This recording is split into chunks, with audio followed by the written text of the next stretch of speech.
Қазақта дәм тұзың таусылмасын деген сөз не үшін айтылды?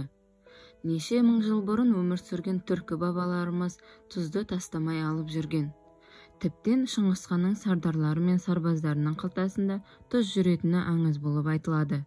Ендеше тұздың қандай кереметі, қандай пайдасы бар? Шығыс халықтарының тұзды пайдалану, тұзды тамақ және шай ішу дәстүрі әлі күнге дейін сақталып келеді. Мәселен, Қытайдағы және Моңғолиядағы қандастарымыз шайды тұзбен ішуді әлі сақтап келе жатыр. Тұз адам денесіндегі сұйықтықты сақтайды, әрі тамақтағы түрлі микробтар мен бактерияларды жояды. Ең маңыздысы, тұзсыз суды үнемі пайдаланатын адам қуығының басындағы майы кетіп қалады да бетсіздікке шалдығады, дейді ақсақал. Ақсақалдың айтуынша, дәм тұзың таусылмасын деп айтылатын бата тілектің мағынасын дұрыс түсіну керек. Дәмнің таусылуы адамның өмірден өткенін білдіреді, ал тұздың таусылуы адамның қуатының таусылғанын білдіреді екен. Ондағы басты себептің бірі тұзды үздіксіз тұтыну. Сол арқылы түрлі микробтар, бактериялардың, вирустардың ауруы әкелуіне тосқауыл жасайды, әрі денедегі түрлі суықтықтардан сақтайды, ісік ауруларына ұшырамауының алдын алады екен. Сонымен бірге әр күні тұтынған ет, май, сүт өнімдерде қуаттың сақталып тұруына әсер етеді.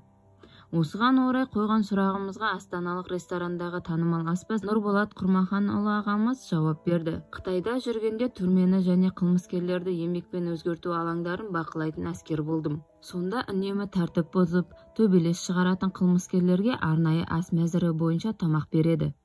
Яғни 15 күн бойы тұзсыз тамақ бергенде кез келген аптал азаматтың қуаты кеміп, сідігіне сүрініп қалады.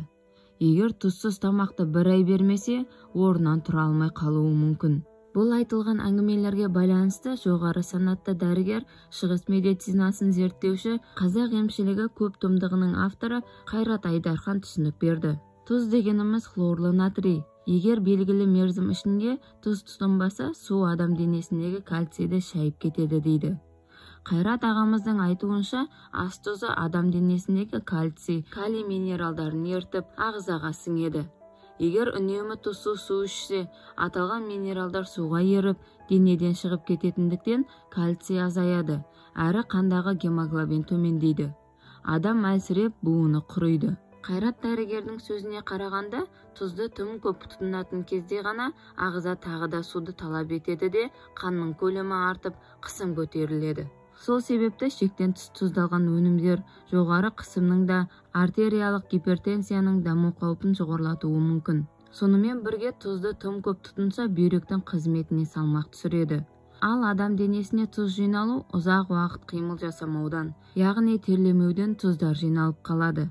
Сондықтан үнемі жүгіріп, терлеп, артық заттарды тері арқылы шығарып тұру керек. Тұздың киесі туралы адам ағзасына әкелетін көптеген пайдасына байланысты айтылған болса керек. Мысалы, жаңа туылған сәбиді 40 күн бойы тұзды суға шомылдырады.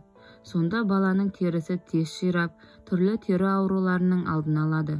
Сонымен бірге денедегі судың сақталып тұруына ықпал жасайды. Тұзды лайықты тұтынған адамның денесі бұлшық еттері қартайғанда салбырамайды, жиналып тұрады. Ана сүтінде де тұз болады. Нәрестеге қажетті тұз ана сүті арқылы баратыны ғылымда дәлелденген. Кей адамдар көз тиіп ауырғанда отқа тұз салып ұшықтайды.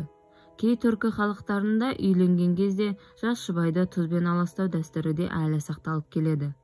Сол секілді тұзды баспа, тұзды шашпа, астың дәмі келмейді тұз болмаса, үйдің сәні келмейді қыз болмаса деп айтады. Қазақта тұзды төгіп қойсаң, өмірің ащы болады. Тұзды тегін берсең, ұрыс-керіске тап боласың дегенде ырым тыйымдар бар.